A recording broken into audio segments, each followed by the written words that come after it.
E a gente já está aqui agora com um convidado muito especial, tá?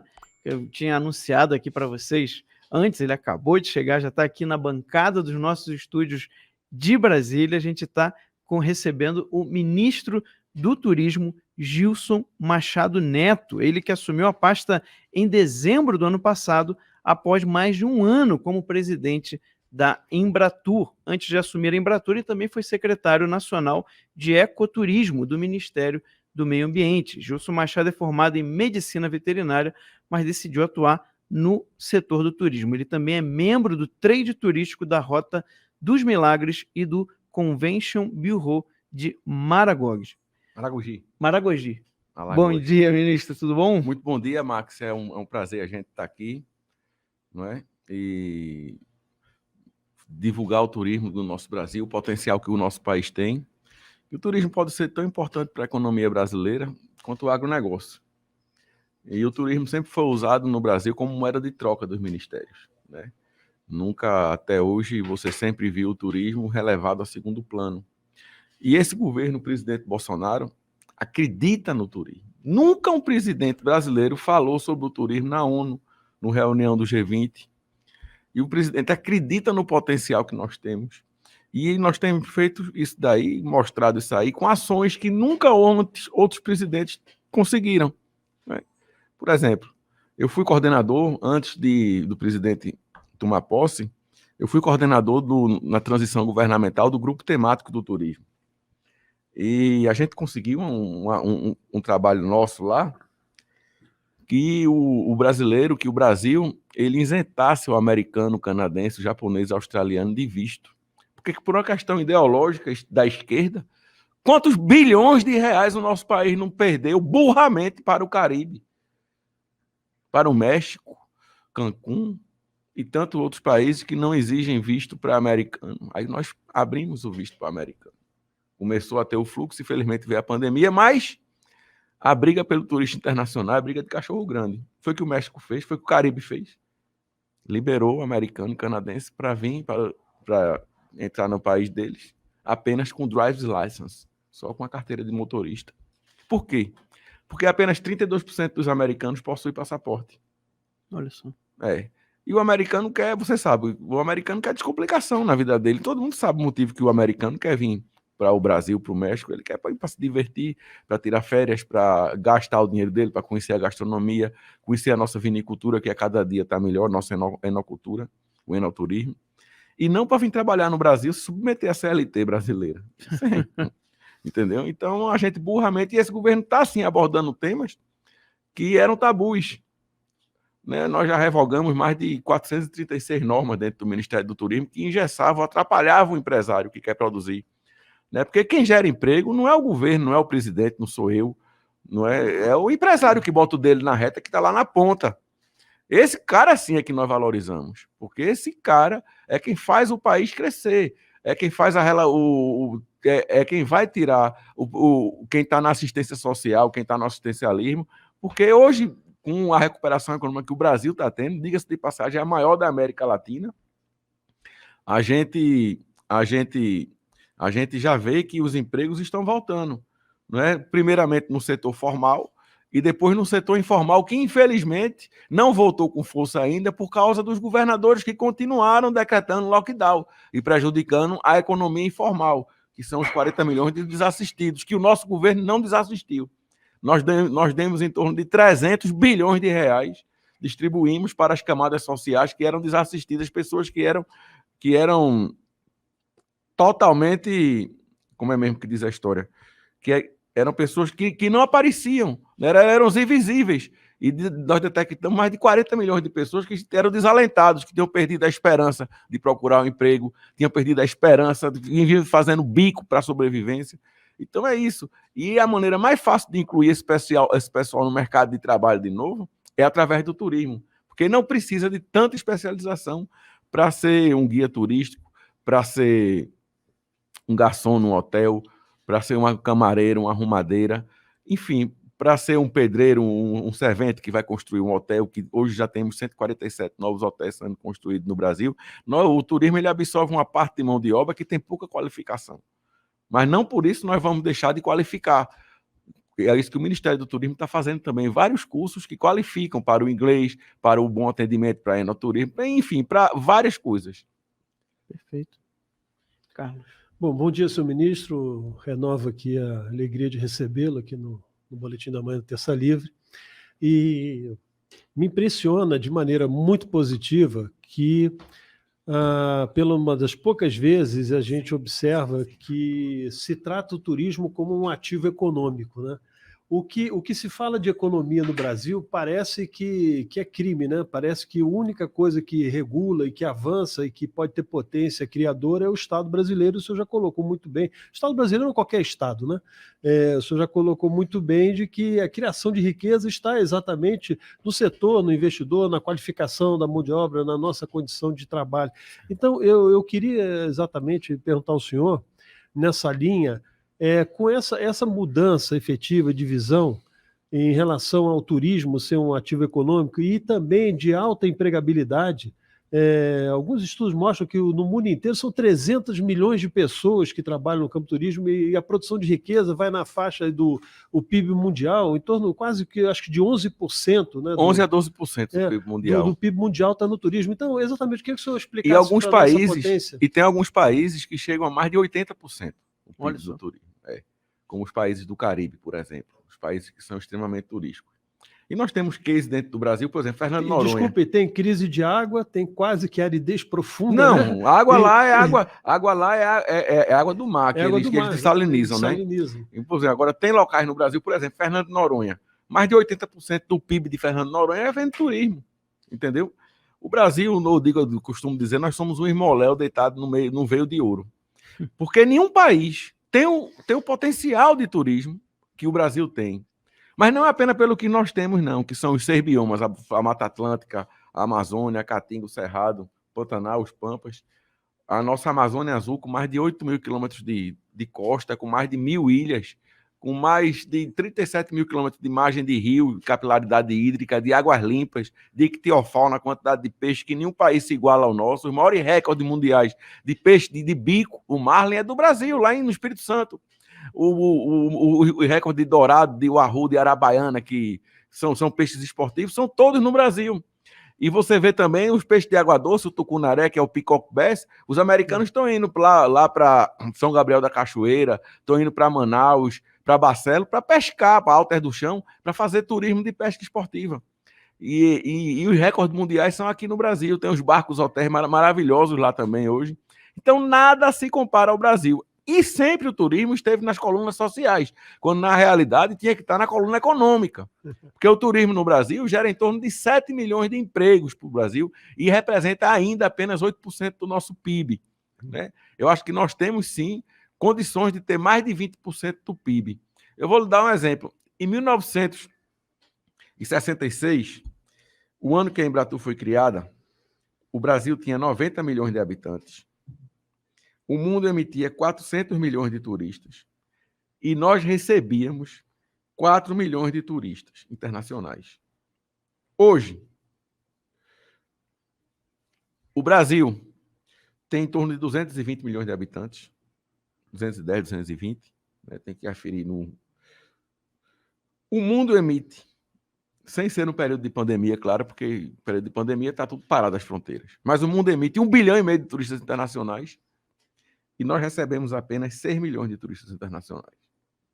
Se nós tivéssemos tido um crescimento inicial comparado a 1966, eu não era nem nascido ainda, o ano que a Embratur foi criada.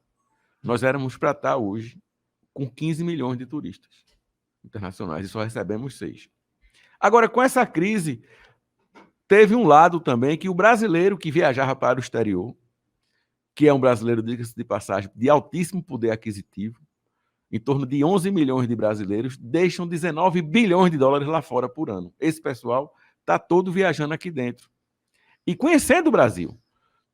E a gente tem o dever, os hotéis brasileiros, as pousadas, os equipamentos turísticos como os parques, os aquários, as rodas gigantes, enfim, tem a obrigação de fidelizar esse turista, para que ele não sinta a necessidade de buscar em outros países o que ele não achava aqui antes. Porque agora ele acha. O Brasil de 10 anos para cá, 15 anos para cá, o turismo evoluiu muito, principalmente o turismo de natureza, o turismo de charme, o agroturismo, o enoturismo. Você tem vinhos maravilhosos na Serra Catarinense, na Serra Gaúcha, na própria região do Vale do São Francisco, em Minas Gerais também já tem vinhos maravilhosos sendo feitos lá da uva Chirá.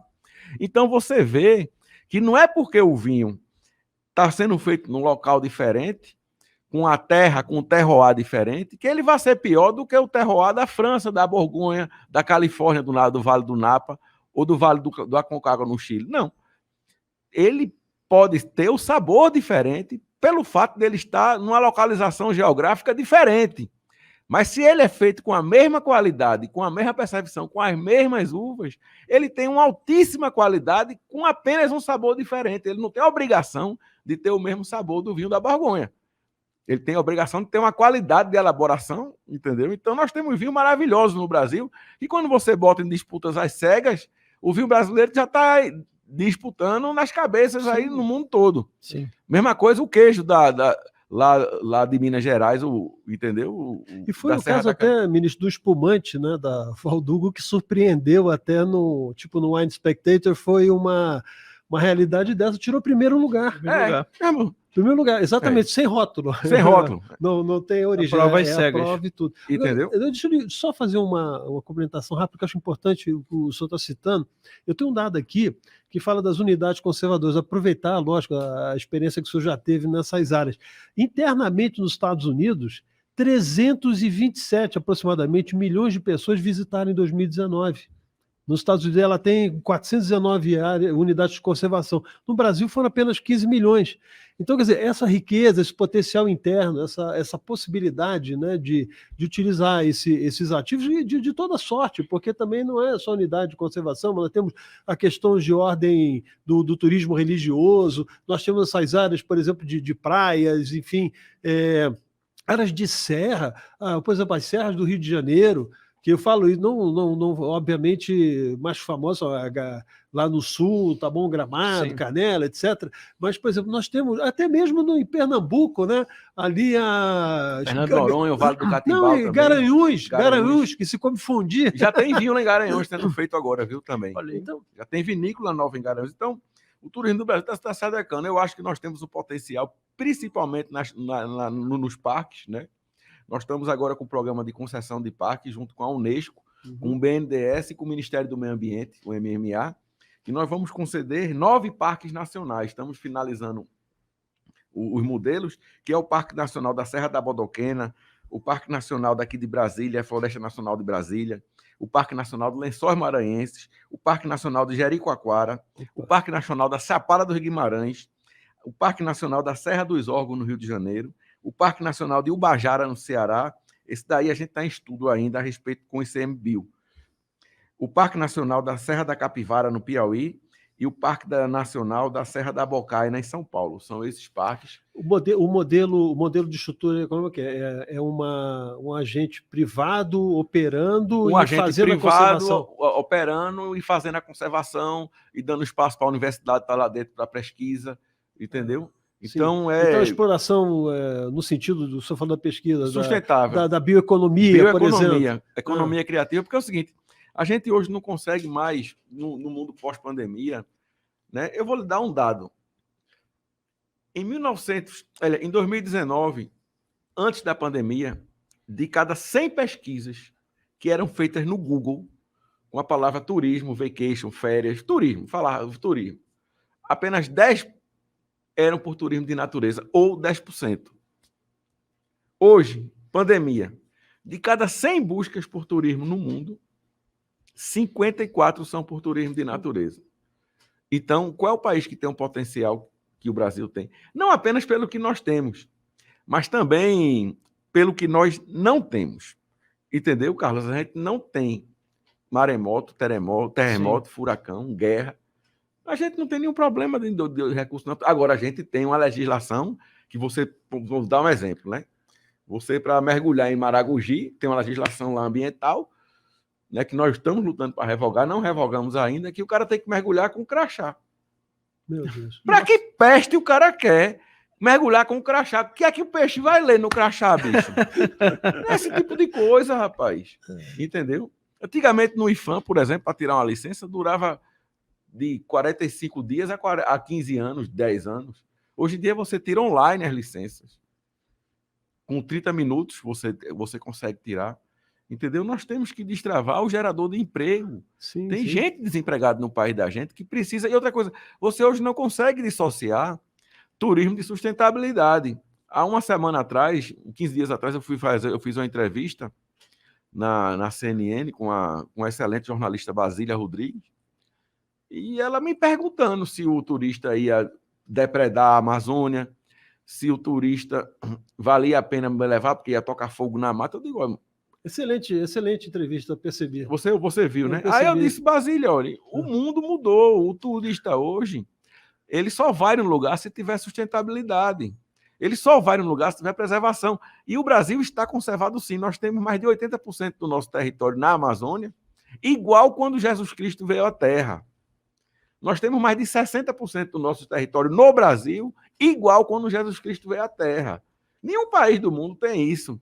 E o turista, ele só volta quando ele vai lá, ele vai na Antes, antigamente não tinha, mas hoje tem, o TripAdvisor, a Decolar, a Booking, que ele vê o local que ele quer ir, o hotel, a cidade, e ele coloca lá, ele consulta, ele vê se tem preservação, se tem lixo na praia, se tem sujeira. Então, o próprio Lotrade local, a prefeitura local, o órgão de meio ambiente local, cuida de fiscalizar e não deixa depredar, porque se depredar, o cara vai lá e bota, entendeu? E o turista não volta. Então, por exemplo, no hotel, numa pousada, a primeira coisa hoje que você chega numa pousada, num endereço turístico, você recebe uma aula de como se tratar com o meio ambiente lá. Um folder, um cartão.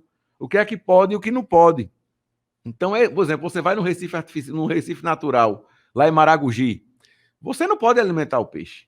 Você recebe essa instrução no hotel, você recebe essa instrução no guia. Você pode apenas mergulhar e fotografar. E é isso que o pessoal faz. Você não pode pisar em cima do coral. E tantas outras coisas. O turismo de contemplação de pássaros também. E o nosso país está preservado, sim. E eu disse, Basília, olha, o homem faz parte do meio. Sim. O homem não foi criado em laboratório. Feito umas doenças que acontecem pelo mundo aí. O homem não foi criado em laboratório.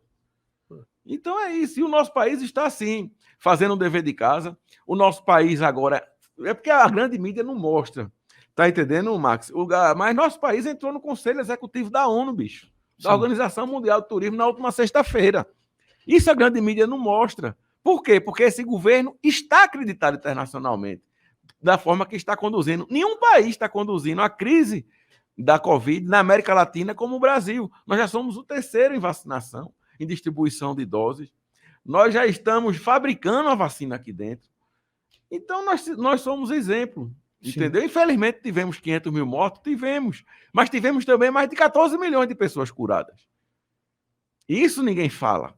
Entendeu? Então, é isso. O Brasil está, sim, fazendo o dever de casa. Perfeito, ministro. Uma coisa que pouca gente sabe é que a pasta da cultura ela é subordinada ao Ministério do Turismo, não é isso? É verdade. E o senhor participou de uma sessão na Comissão de Cultura, né, na Câmara dos Deputados, e cobrou mais rigor no uso da Lei Rouanet, uma coisa que a gente também fala bastante aqui. É, porque é o seguinte, o que nós encontramos lá? Nós encontramos muitos contratos que nunca tinham sido auditados.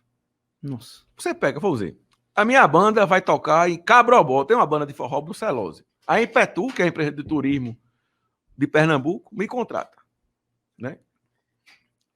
Eu vou lá, toco, faço o show, eu só recebo o show depois que eu emito a nota fiscal, mando o filme com o show integral para ele ver que eu estava lá. Durante o filme eu tenho que filmar a cidade. Durante o filme, eu tenho que filmar que eu estava no evento, com o jornal, com a data, com o nome da Impetu, para poder provar e receber o dinheiro, o valor do cachê. Todo artista faz isso. Por que é que não faziam isso aqui? A pergunta é essa. Ou se faziam, onde está? Olha só.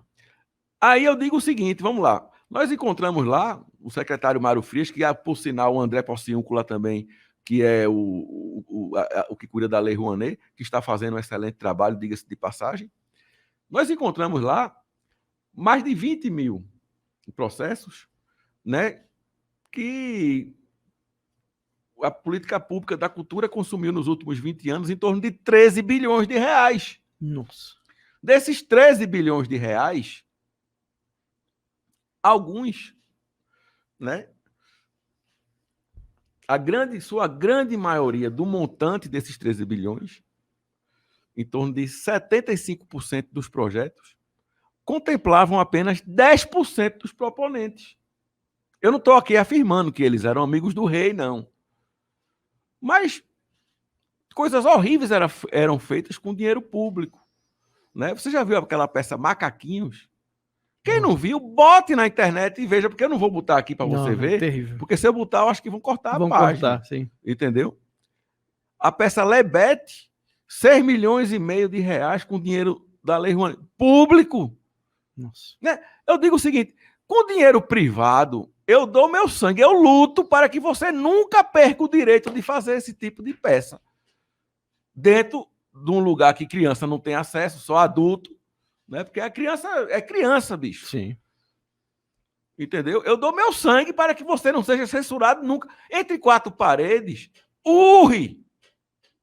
Mas com dinheiro público, enquanto tem criança que tem um talento e não tem um instrumento para tocar, então nós priorizamos agora coisas que não eram prioridade. Né? Você viu uma peça com dinheiro público, né, que blasfemava, levava até questionava o sexo de Jesus Cristo. Nossa. Todo mundo sabe a forma que Jesus Cristo veio à Terra. Jesus nasceu, cresceu, foi crucificado e ressuscitou em forma de homem. Maria, sim, sua mãe, uma grande mulher que acompanhou toda a sua saga e seu sofrimento. E o cara questionar Jesus Cristo, a rainha do céu, Jesus Cristo é bicha assim, Jesus Cristo gay, isso não existe, rapaz. Não é porque o Estado é laico que o povo brasileiro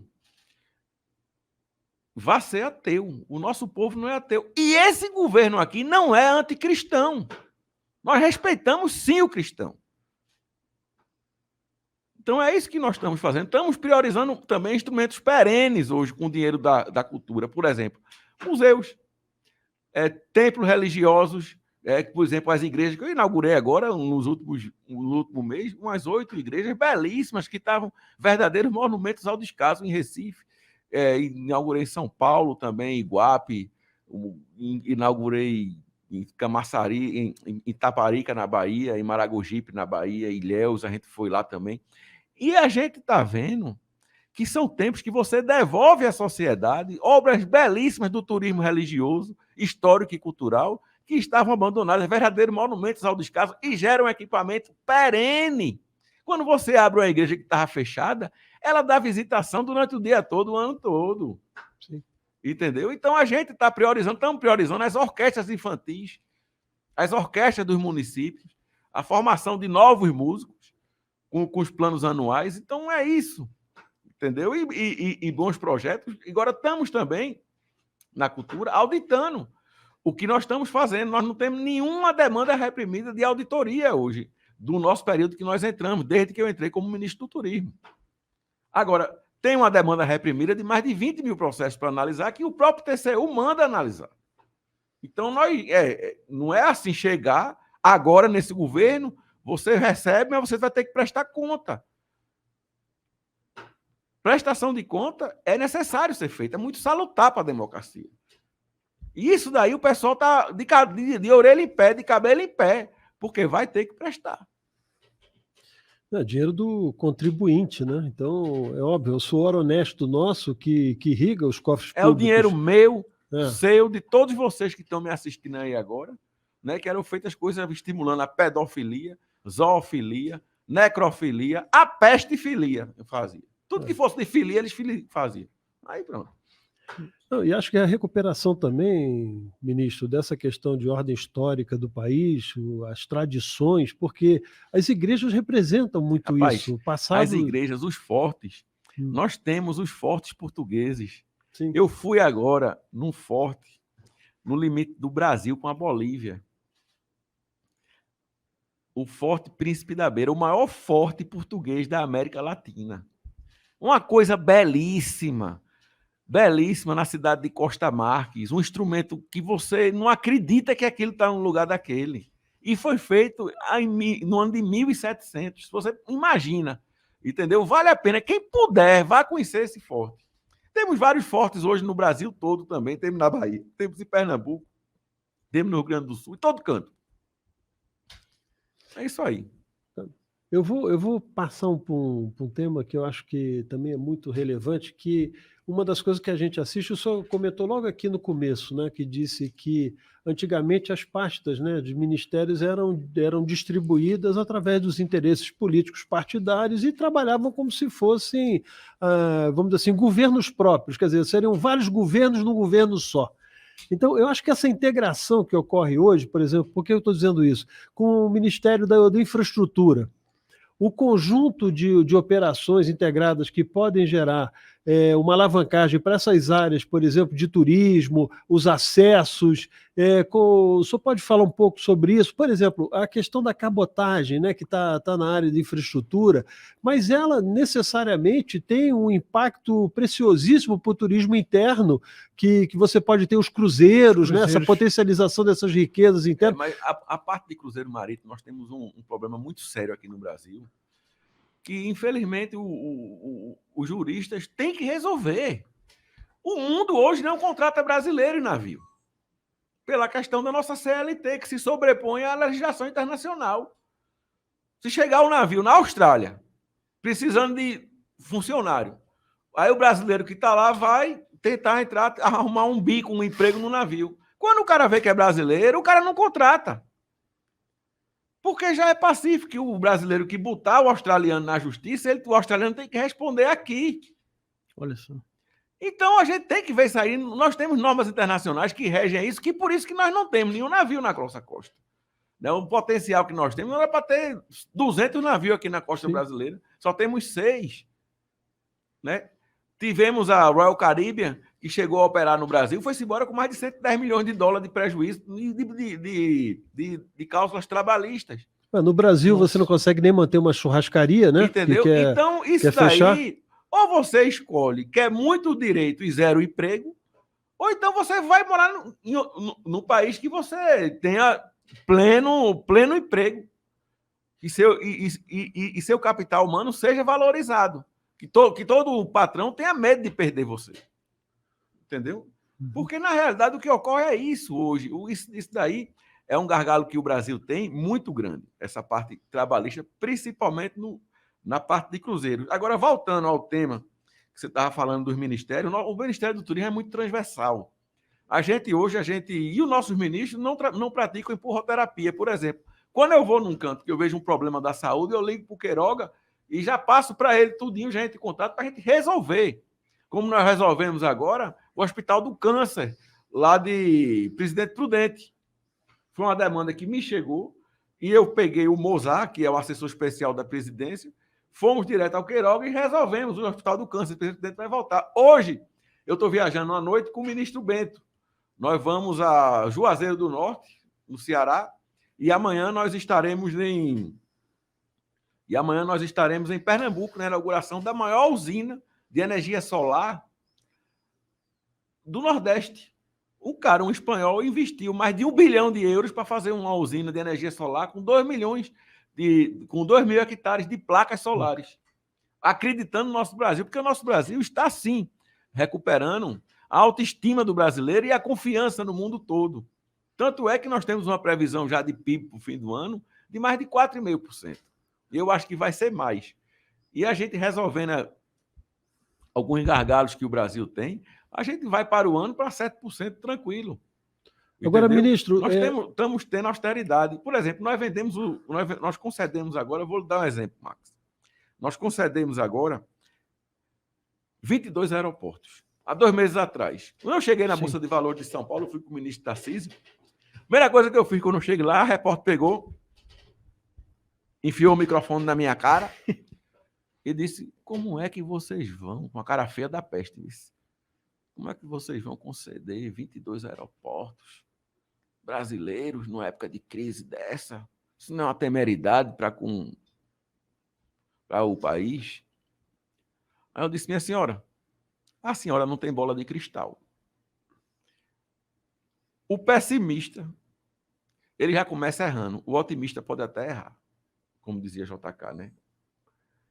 Vamos fazer o seguinte, quando acabar o leilão, que for o fracasso que a senhora está dizendo, a senhora vem me entrevistar que eu não vou fugir, não. O ministro Tarcísio ficou rindo. Eu disse, Tarcísio, quem tem medo de cara feia não come cabeça de bode, foi ter como. Aí, resultado, acabou o leilão. Tu sabe quantas vezes a gente vendeu os aeroportos? Nós conseguimos conceder os aeroportos por 18 vezes o valor que nós esperávamos conceder. Olha só. Te pergunto, ela veio me entrevistar? Eu acho que ela deve ter ido fumar alguma coisa em outro canto, entendeu? Só sendo, bicho. Não é porque a pessoa torcer contra o país que ela mora, que o pai dela mora, que os filhos dela vão morar, ou moram, enfim. É a mesma coisa do cabo entrar num avião. Por mais que você deteste o piloto, você vai torcer para que ele acerte o pouso quando for aterrissar, velho. Então é isso, nós temos que lutar pelo nosso país. Chega de denegrir nosso país, porque todo mundo tem medo de concorrer com a gente.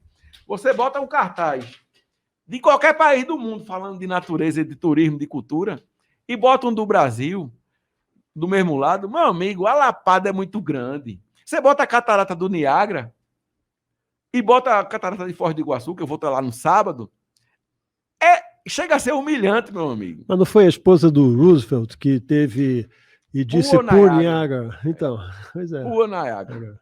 Entendeu? Então, bicho, a lapada é muito grande e ninguém quer concorrer com o Brasil. Todo mundo tem medo. Vamos dizer, se você for um cantor, você vai num canto que tem um cara que canta 10 vezes melhor que você. Você vai fazer tudo para aquele cara não subir no palco contigo. Concorda? Sim. Você é um time de futebol. Você vai jogar com o Flamengo, campeão do ano passado, por exemplo. Você vai fazer tudo para se livrar do Flamengo. Se for o caso, até empatar, você empata para poder se livrar do jogo. Todo mundo tem medo de concorrer com o Brasil. Porque a lapada é grande. Agora, parece que o brasileiro agora está recuperando a autoestima. O próprio brasileiro falava mal do país da gente lá fora. Sim. Não adianta a Embratur ter milhões de reais para gastar se nós temos 11 milhões de brasileiros que viajavam para o exterior, falavam mal do Brasil. Hoje não, a gente está vendo e nós estamos tendo orgulho do nosso país. Porque nós somos, sim, o melhor país do mundo para turismo de natureza. Nada se iguala ao nosso país. Agora, ministro, o senhor foi questionado também lá na Câmara de Deputados, né, pelo deputado Túlio Gadelha. Eu gostei muito da resposta que o senhor deu a ele, né, até viralizou aí na internet. Ou seja, é interessante ver isso, a mudança, né, do Ministério hoje para como as coisas eram feitas antes, né? É porque é o seguinte, no último mês eu acho que eu já fui em mais de 10 estados brasileiros. Por exemplo, hoje eu estou indo para o Ceará, amanhã eu estou em Pernambuco, depois da manhã eu vou estar em Foz do Iguaçu, no Paraná, e no domingo eu já vou para Natal, para a agenda em Natal, domingo e segunda-feira. Porque nós somos um governo itinerante, e foi isso que o eleitor comprou na campanha. O eleitor não comprou mais Brasília e menos Brasil, não. Nós não somos um governo que fica nos gabinetes, no cafezinho e no ar-condicionado, não. Nós decidimos as coisas onde a coisa acontece, de acordo com o que a população pede. Então, antes as coisas, até a parte que viralizou foi a parte que eu disse para o deputado, né, do meu estado, entendeu? Ele tentou perguntar algumas coisas que iam perguntar se eu sabia alguma coisa, né? E eu trabalho com turismo, não é de hoje. Eu trabalho com turismo desde 1998. E eu sou músico desde 1991. Olha só. Entendeu? O senhor é sanfoneiro. Sanfoneiro, eu tenho uma banda de forró já, que já fiz mais de 3 mil eventos de show, de apresentações, 3.178 shows até agora. Então, ele tentou me botar numa saia justa e o enterro deu voltando para ele. Porque eu comecei a perguntar coisas que ele nunca tinha ido a lugares também. Né? Perguntei se o Forte Príncipe da Beira era na fronteira do Peru, da Venezuela, Ele disse que não sabia. Então, ele não é obrigado a saber de tudo, como eu também não sou. Mas ele foi por um caminho, né? E eu mostrei a ele que o nosso país hoje, antigamente as coisas eram decididas, eu disse a ele tudo. Era ao pé da Torre Eiffel, tomando champanhe e comendo caviar, meu irmão. E conhecendo o Brasil pelo YouTube. Mas agora não, bicho. A coisa é decidida lá em Caruaru, é decidida lá em Foz do Iguaçu, é decidida lá em Imperatriz do Maranhão, é decidida em Araguaína, no Tocantins. Isso dói no útero de muita gente, bicho. Porque o povo está começando a ver isso. Os ministros interagem com o povo. Semana passada também eu passei 2 dias na Bahia. A Bahia é um país, a Bahia. Fomos para Itaparica, Salvador, fomos para Maragogipe e fomos para Ilhéus. E o povo está vendo o governo presente. O nosso governo viaja, vai ouvir o povo, traz as reivindicações e outra coisa, resolve. Não fica praticando a empurroterapia, resolve. Então é isso que o povo começa a achar ruim. Agora, ministro, com essas operações todas de infraestrutura, vamos falar do turismo interno, assim. Questão, por exemplo, das rodovias, né? Porque o Brasil, praticamente, ele é 80% rodoviário. Existe a possibilidade dessa discussão que foi muito bem levantada em relação a essas low cost, falando relativamente à aviação. E isso é um impedimento, né, que a gente tem no país de você trafegar de forma mais rápida pelo avião. E também pelas riquezas naturais e belíssimas que se tem, quem sabe um misto de transporte de grãos e trem de turismo. Como é que isso está em termos de planejamento, de integração do país? Olha, tudo que for transporte é prioridade no nosso país. Até porque os recursos que iam para a Venezuela, para Cuba, para a Argentina, para a África, para a Casa da Peste, agora estão sendo investidos no nosso país. Por isso que você vê o Ministério do Turismo com 3.200 obras. O Ministério do Turismo, que no ano passado entregou mais de R$1 bilhão em obras. Né? Entregou mais de 1.000 obras no ano passado. Já entregamos quase 400 obras agora nos primeiros 4 meses desse ano. Então é isso. O dinheiro do Brasil agora está sendo investido para o brasileiro, para o pagador do imposto, aqui dentro. Você vê o ministro Tarcísio, o que ele tem feito de entregas de aeroportos, sim, de rodovias, de pontes, coisas que ninguém esperava no nosso país. Aqui no Brasil, a gente não consegue vislumbrar um turismo num continente Brasil, porque o nosso país ele é um continente. Não é só a Amazônia, é maior do que a Europa toda. É um país vertical. Por exemplo, nós temos hoje neve na Serra Gaúcha, mas temos no mesmo dia, na mesma hora, a temperatura de 35 graus em Parnaíba, no Piauí, que é a meca hoje do turismo de aventura de kitesurf, de esporte, né? É o maior polo do mundo hoje de kitesurf. Então, nós precisamos estimular a aviação no nosso país. A aviação regional, sim. Desonerar, chamar os governadores. Nós estamos articulando com os governadores, nós estamos articulando com todos os envolvidos. Criamos um grupo de estudo. Por quê? Porque nós temos a passagem de avião mais cara do mundo. Apesar de nós termos a Embraer, que é um dos maiores fabricantes de jatos regionais do mundo. São excelentes os nossos aviões, fabricados no Brasil. Poucos países podem fazer isso. Na América Latina, nós somos os únicos que fabricamos aviões de qualidade. Então, nós temos que nos orgulhar do nosso país, minha gente. Eu vou lhe dizer uma coisa. E falou da Embraer, me desculpe interromper, eu gostaria de fazer uma homenagem ao Coronel Osiris Silva, né? Que é verdade. É uma figura. Ele é fundamental quando fala de Embraer, né? E eu acho que eu tive a oportunidade de conhecê-lo e tudo. Então, enfim, desculpe, só essa parte que eu acho que é uma memória que a gente deve recuperar de brasileiros dessa linha, dessa estirpe, né, de dedicação ao país. Aí nós criamos um grupo de estudo. Por que nós criamos? O Brasil, em 2019, ele abriu as fronteiras para que companhias internacionais pudessem operar no Brasil com 100% de seu capital. Sim. Sabe por quê? Não, perdão. Sabe quantas vieram? Nenhuma.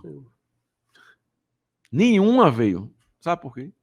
Porque o nosso ambiente de negócios aqui, é o pior ambiente do mundo para a companhia de aviação. O presidente Bolsonaro determinou que eu criasse um grupo de estudo, ligou para mim e disse: Gilson, o que é que está havendo que a gente abriu e ninguém viu? Eu digo: presidente, eu não posso lhe dizer agora, mas vamos fazer. Aí detectamos o seguinte: o combustível de aviação mais caro do mundo é no Brasil. No mundo inteiro, o custo do combustível de avião de uma companhia gira em torno de 15%, 17%. Aqui no Brasil, o custo do combustível de avião gira em torno de 32% do custo da passagem. Nós temos a maior quantidade de ações contra uma companhia aérea do mundo. No mundo, de cada 100 ações contra uma companhia aérea, ações de origem trabalhista, civil, indenização, qualquer ação de ordem jurídica, qualquer procedimento jurídico, de cada 100 ações no mundo, 92 ações são aqui no Brasil, bicho. É surreal. Ninguém quis vir. Entendeu? E são esse tipo de coisa. Tem coisas que são absurdas. Por exemplo, um avião fabricado pela Embraer em São José dos Campos. A companhia compra ele através do leasing. E para nacionalizar o avião, ele tem que levar o avião para outro país, para o Uruguai, vazio, o avião decola vazio, vai para o Uruguai, faz a importação, carimba, um carimbo lá, puf, e volta para o Brasil nacionalizado. Tem que sair do Brasil um avião que é feito no Brasil para ser nacionalizado no Brasil. Esse tipo de coisa que a gente detectou e ainda não conseguimos destravar na economia. Olha só. Não conseguimos, não é fácil. O Brasil não é para amadores. O Jet A1, outro exemplo. Todo mundo voa com combustível Jet A. O avião sai do Canadá para o Brasil com o tanquezinho dele cheinho até a boca de Jet A. Aí pousa no Rio de Janeiro. Excelente, pousou, desceu os passageiros. Agora eu vou para Palmas, no Tocantins. Aí tem que botar Jet A1, um combustível que é em torno de 6 centavos de dólar mais caro por galão. E ele é um combustível específico para voo transpolar, porque ele tem um ponto de congelamento 7 graus acima do ponto de congelamento normal, para justamente fazer o voo transpolar e não correr risco de congelar enquanto está voando. Aí o cara vai do Rio de Janeiro para Palmas, depois vai de Palmas para Teresina, carregado até a boca com Jet A1. Bicho, eu imagino o iluminado na hora de fazer a fundamentação para explicar o motivo de usar só o Jet A1 no Brasil. Qual foi a tese dele? Ele só pode ter pensado uma coisa, Carlos. O avião decolou, o aviãozinho decolou, vou até fazer um aviãozinho aqui bonitinho.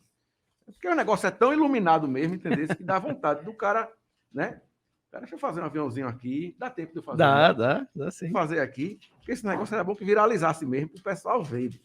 Isso é um absurdo, Tem cara. que desenhar mesmo, né? Desenhar, ver se eles entendem, ó. Vamos lá. O aviãozinho decolou, né? Puf, né? Decolou. Aí tá aqui embaixo é a terra, né? Rodando, pei, e o aviãozinho decolando. Aí, de repente, veio um cometa, bateu na terra e mudou o azimuth terrestre. Aí Palmas passa a ser Polo Sul. Por isso que tem que usar. Só pode ter sido um negócio desse que o cara fundamentou o negócio dele, cara. Porra, bicho. É isso que esse governo luta contra. É isso que o presidente Bolsonaro está fazendo. Revogamos mais de 500 normas no governo como um todo. E esse aqui ainda não conseguimos revogar, por incrível que pareça. O aviãozinho que sai de Teresina para Palmas, já carregado com combustível para voo transpolar ainda, bicho. Que isso. Não é para amadores, entendeu? Mas estamos lutando por isso. Bem. Marcos, a gente vai seguir ou tem um intervalo, alguma coisa que eu queria colocar? Não, eu queria botar aqui uma outra questão, né? O pessoal do chat está, assim, falando muito aqui, né? Um assunto muito polêmico, que é essa questão do passaporte sanitário, né? A gente viu recentemente o Reino Unido teve várias manifestações lá e eles conseguiram tirar a questão da obrigatoriedade, né, do passaporte sanitário e várias outras medidas restritivas.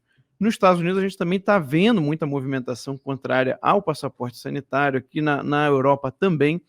E aqui no nosso chat, se o senhor der uma olhada, você vai Não, ver eu como que o pessoal eu tô apanhando desde que eu gravei um vídeo com o Marcelo Queiroga, entendeu?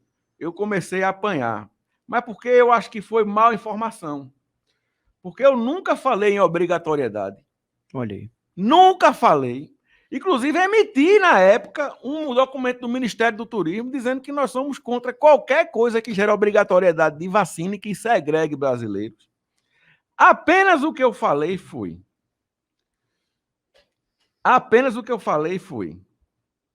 Eu vou ler a parte do Ministério do Turismo. Perfeito. Inclusive, respondendo à Câmara, o que eu coloquei, está aqui, eu vou ler aqui. Diante disso, não poderia me furtar de registrar as impropriedades identificadas nas propostas legislativas que se apoderam de uma medida de aperfeiçoamento de gestão para cercear os direitos individuais do cidadão brasileiro. Assim, ressalto que o posicionamento do Ministério do Turismo é contrário a qualquer tipo de medida que torne a vacinação um ato obrigatório. Estabeleça restrições de acesso a locais para não vacinados, com diferenciação de tratamento em relação aos vacinados, incentivando a segregação da nossa população. Está aqui oficial no Ministério do Turismo, na mesma época. Agora, tem um pessoal que não gosta de mim, eu não sei por quê, entendeu? E ficou replicando isso. Mas eu nunca falei em obrigatoriedade. O que eu falei foi o seguinte: tem países que você só viaja para lá se você tiver o certificado de vacinação da febre amarela. Panamá, República Dominicana e outros. Se você não tiver o certificado, meu amigo, você não entra. Agora, você só vai para lá se quiser. Se você não quiser, você vai para onde não exige. Isso que eu falei, que o nosso governo já dispõe desde 2019, não foi criado agora para a Covid, não. O Conect SUS é um aplicativo do governo que foi incluído também a Covid. Por quê? Porque alguns países só vão aceitar entrar brasileiros ou entrar qualquer cidadão se tiver o certificado de vacinação, como já exige para a febre amarela. Aí o cara disse, não, isso é o certificado de Satanás. Não é, bicho, vocês não estão entendendo. Quem não quiser não vai, não estou dizendo é obrigatório nada, não. Eu não estou dizendo que... Tem gente, bicho, que chegou a dizer na internet que na minha pousada, em São Miguel dos Milagres, só entrava se o cara tivesse o certificado de um passaporte sanitário. Em primeiro lugar, passaporte, esse nome nem devia ser falado, porque só quem pode falar em passaporte, depois é que eu soube, é o Ministério das Relações Exteriores. O nome certo no mundo todo é Certificado Digital de Vacinação, que é o QR Code. E outra coisa, tive uma reunião na Organização Mundial do Turismo, em Madrid, que não tem ainda consenso quais são as vacinas que vão aceitar. Exato. Entendeu? Por exemplo, hoje, a Coronavac não está sendo aceita em vários países, na sua maioria dos países que o brasileiro viaja, Estados Unidos, Europa. Canadá, Europa, enfim. Entendeu? Eu vou ter que viajar agora, eu tive que tomar a vacina que seja aceita no mundo. Eu fui vacinado com a vacina da Pfizer, porque senão eu não entro para trabalhar para o Brasil, não entro nos Estados Unidos, não entro na Europa, não entro em canto nenhum. Como é que eu vou trabalhar? Como é que o pagador de imposto está pagando a minha viagem, pagando o meu salário, e eu sem poder dar produtividade da produção? Então é isso, bicho. Tentaram me demonizar, infelizmente não conseguiram, mas ainda ficam tentando. Então eu quero dizer que é um totalmente superado, inclusive na mesma época. Tem um documento oficial do Ministério do Turismo que eu postei, mas ninguém quis replicar. Porque para falar bem é muito difícil. Agora, para falar mal é o que mais tem. Sim, entendeu? Mas tudo tranquilo. A gente supera tudo isso daí. Com ações, com coisas concretas, com entregas, não é? E a gente com a defesa dos nossos princípios conservadores, que é Deus, pátria, família, livre iniciativa. Né? Então é isso. E o presidente Bolsonaro, graças a Deus, confia em mim. E eu tenho a gratidão a ele, porque ele me deu a oportunidade de ajudar meu país, que poucas pessoas no mundo tiveram. Né? Eu quero dizer, Max, sim, que vai fazer já mais de 10 fins de semana que eu não vou em casa, bicho, só trabalhando. Eu, o ministro Queiroga, o ministro João Roma, a gente não tem mais fim de semana. Nós temos entregas para fazer, nós temos que estar junto do povo. Nós temos que ajudar o presidente Bolsonaro. É isso que esse governo tem feito, o ministro Tarcísio também. Enfim. Uma outra questão que o pessoal tem comentado também, né, na internet, é essa questão do horário de verão. Parece que tem empresários que estariam reclamando e tudo. Tem alguma conversa aí no governo federal? O senhor está por dentro de alguma coisa em relação a isso? Eu não me aprofundei ainda sobre o assunto, entendeu? Certo. Eu não me aprofundei ainda sobre o assunto. Eu acho que a decisão para ser tomada tem que ser o que seja melhor para a população e não para setores empresariais. Isso aí. Entendeu? O que seja melhor para a população, o que seja melhor para a economia do país, para a geração de emprego, aí sim tem que ser tomada uma decisão. Independente do setor, se é o setor A, B ou C, a decisão tem que ser tomada para a maioria e não para uma minoria. Perfeito. Que é isso que está sendo feito hoje na cultura também. A política pública da cultura hoje é para o homem comum. É para o cara que tem seu filho, que tem seu talento reprimido, e ele vai ter a chance de mostrar o seu talento e crescer como músico, crescer como artista, crescer como artesão, enfim. Então, nós deixamos de focar nos amigos do rei e no anticristianismo para focar para o homem normal, o homem comum. Perfeito. Queria ouvir suas considerações finais. Qual o futuro para o Ministério do Turismo agora, né? Isso até, pelo menos até o final do ano que vem. Tem algum projeto? Nós assim, estamos lançando hoje um estímulo a turismo de natureza, uma campanha. Vamos lançar, inclusive, essa semana num lugar que ninguém conhece. Eu podia ir essa semana que vem para Bonito, no Mato Grosso do Sul, que é belíssimo, para Porto de Galinhas, na minha terra, para Maragogi. Eu podia ir para Manaus, eu podia ir para Foz do Iguaçu lançar a campanha, mas não, eu vou lançar num lugar que ninguém conhece. Porque nós vamos fazer desse lugar um piloto e um exemplo, que no Brasil tem vários lugares iguais a esse. Nós somos o país mais rico do mundo em turismo de natureza. Vamos focar no turismo de natureza, vamos focar nas políticas públicas, na parte da cultura para as crianças, para a recuperação de equipamentos que sejam perenes, como museus, teatros, enfim, orlas, coisas que fiquem para a sociedade, que agreguem valor à sociedade. Então, é isso que a gente está. O nosso foco hoje é focar na divulgação do turismo interno, porque o turismo externo só vai recuperar, eu acho que no final de para o ano, com a vacinação em massa, né? O setor de eventos aqui no Brasil também, eu já espero que a partir de final de setembro a gente já comece a abrir os eventos, com quantidade limitada de público, mas já comece a abrir. E no final do ano, se não tiver nenhum percalço, que eu rezo para que não tenha, apesar de muita gente achar que rezar contra o país, não, eu sou brasileiro, eu torço para que isso daqui dê certo, nego, velho. Final do ano nós vamos ter ano normal, vamos ter Réveillon, vamos ter os eventos todos. E eu vou dizer uma coisa aqui, eu disse na CNN há uma semana atrás, 15 dias atrás, quando eu dei a entrevista lá, que nós íamos ganhar a Copa América. Olha aí. E vamos ganhar a Copa América, e vai ser da Argentina, velho.